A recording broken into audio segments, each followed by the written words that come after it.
Assalamualaikum.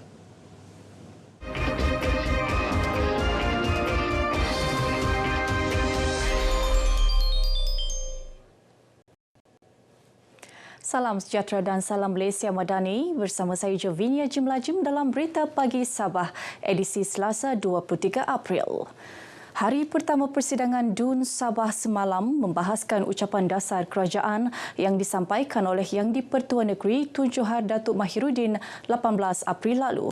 Sesi perbahasan dimulakan ahli dari Sindumin, Datuk Dr. Yusof Yaakob yang juga pengerusi Kelab Penyokong Kerajaan dengan mengajak semua wakil rakyat agar bersama-sama menyelesaikan keperluan asas di negeri ini. Kita cukuplah menyalahkan satu dengan lain. Sepatutnya semua menyokong dan inilah peluang GRS di bawah kerajaan GRS Plus ini untuk menyelesaikan negeri Sabah, masalah negeri Sabah. Dan saya minta rakyat beri sedikit masa. Datuk Dr. Yusof turut menyarankan agar penubuhan Majlis Tenaga Sabah dapat dipercepat. Ahli dari Senalang, Datuk Seri Panglima Muhammad Safi Abdal yang juga Ketua Pembangkang dalam perbahasannya menyarankan agar usaha menoktakan kemiskinan tegar dibuat secara menyeluruh dan tidak tertumpu di satu-satu kawasan. Adun Kadamayan, Datuk Ewan Benedict pula mencadangkan agar kerajaan negeri dapat membangunkan Sabah sebagai hub ekonomi Malaysia yang baru. Saya mencadangkan kepada kerajaan Sabah dan Dewan ini agar kita tampil dengan satu pelan rancangan ekonomi yang progresif untuk dikemukakan dan dituntut daripada kerajaan persekutuan, terutama dalam penyediaan rancangan Malaysia ke-13 2026 hingga 2030. Kesemua 21 ahli Dewan yang mengambil bahagian dalam sesi perbahasan semalam menyokong ucapan dasar kerajaan. Terdahulu, Speaker DUN Datuk Seri Panglima Kazim M. Yahya memberitahu Dewan bahawa Yang di-Pertua Negeri telah memperkenankan 8 enactment yang telah diluluskan dalam DUN Sabah pada mesyuarat ketiga dan mesyuarat khas penggal keempat DUN Sabah ke-16. Enactment tersebut ialah Enactment Perbekalan Pindaan 2024-2023, Enactment Fatwa 2023, Enactment Mahkamah Syariah Pindaan 2023, Enactment Yuran Pindaan 2023 dan Enactment Pentadbiran Luar Bandar 2023. Turut diluluskan Enactment Suruhanjaya Tenaga Elektrik Pindaan 2024, Enactment Bekalan Elektrik 2024 dan Enactment Tenaga Boleh Dibaharui 2024. Kementerian Pertanian, Perikanan dan Industri Makanan melaksanakan pelbagai inisiatif bagi meningkatkan ekonomi golongan nelayan darat. Menterinya Datuk Seri Panglima Dr. Jeffrey Kitingan berkata, ini termasuk mendaftarkan mereka bagi memudahkan kerajaan merangkap program peningkatan ekonomi golongan tersebut.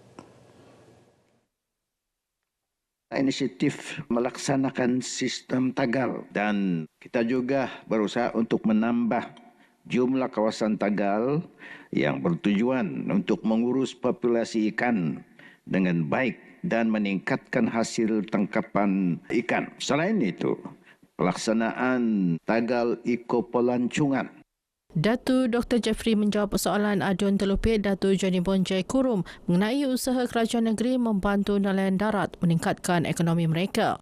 Inisiatif lain ialah program Kebuniti Madani Subsektor Aquakultur untuk komuniti penternak aquakultur air tawar selain skim bantuan nelayan air nelayan di bawah program peningkatan pendapatan nelayan dan skim bantuan pengusaha aquakultur air aquakultur.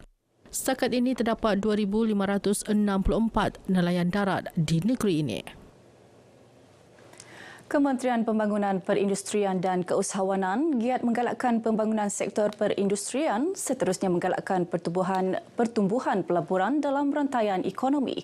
Ia termasuklah usaha menyelaras cadangan pelaburan daripada kumpulan Kibing untuk meningkatkan kapasiti pengeluaran kaca fotovoltaik solar di Taman Perindustrian Kota Kinabalu.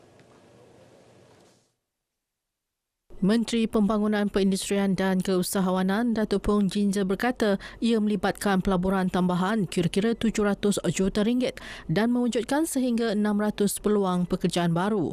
Datuk Pong menjawab soalan adun usukan sempena persidangan DUN Sabah ke-16.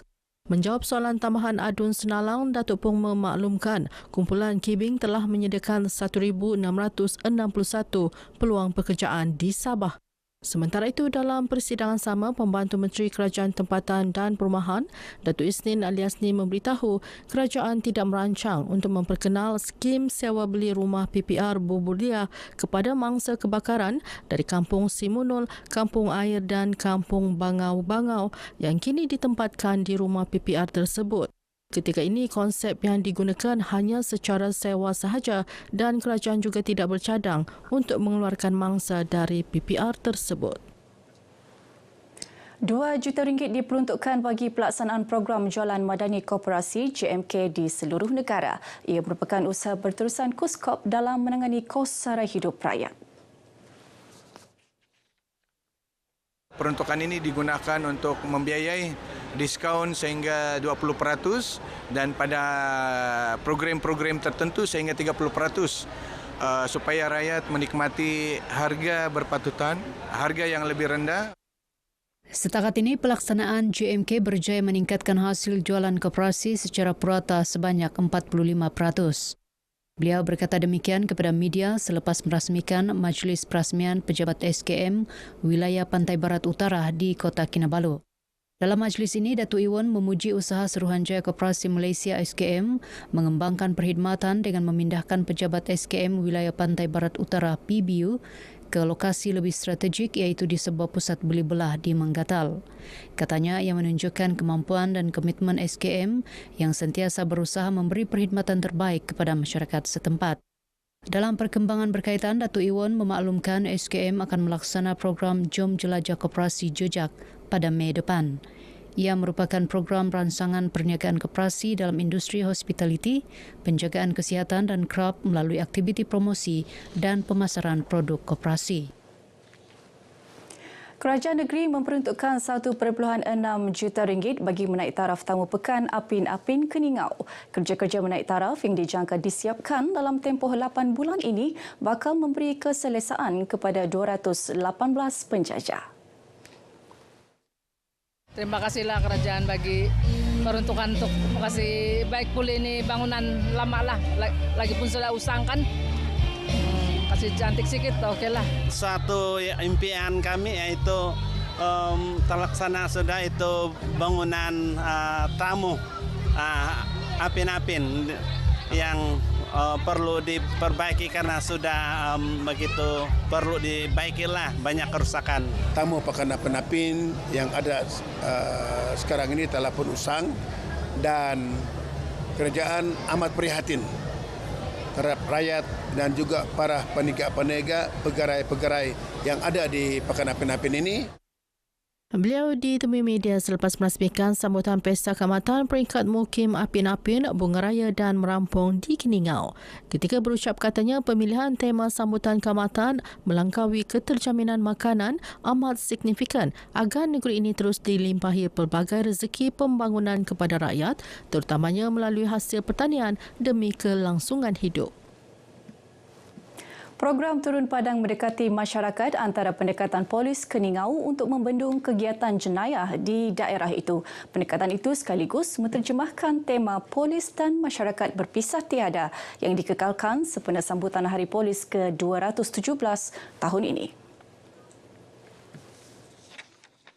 Bertemu masyarakat bagi mendapat maklumat daripada masyarakat dan menyelami masalah masyarakat.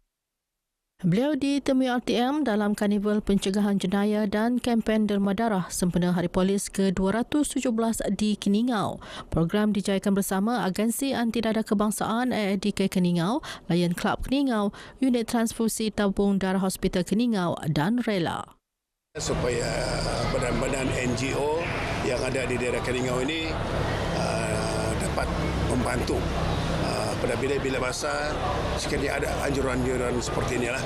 We are great to be one of the partnership with PDRM, and we have this sinapang, the display of the sinapang, display of this dada, and also the blood donation, which is one of our main project. Anggota kami juga telah ikut menyumbang menderma darah dan kami bersyukurlah dapat bersama-sama menjayakan program ini. Baik, saudara, sekian paparan berita pagi Sabah kali ini. Menyusul selepas ini berita pagi Sarawak. Dari sungai hingga ke segara, Palestin pasti merdeka.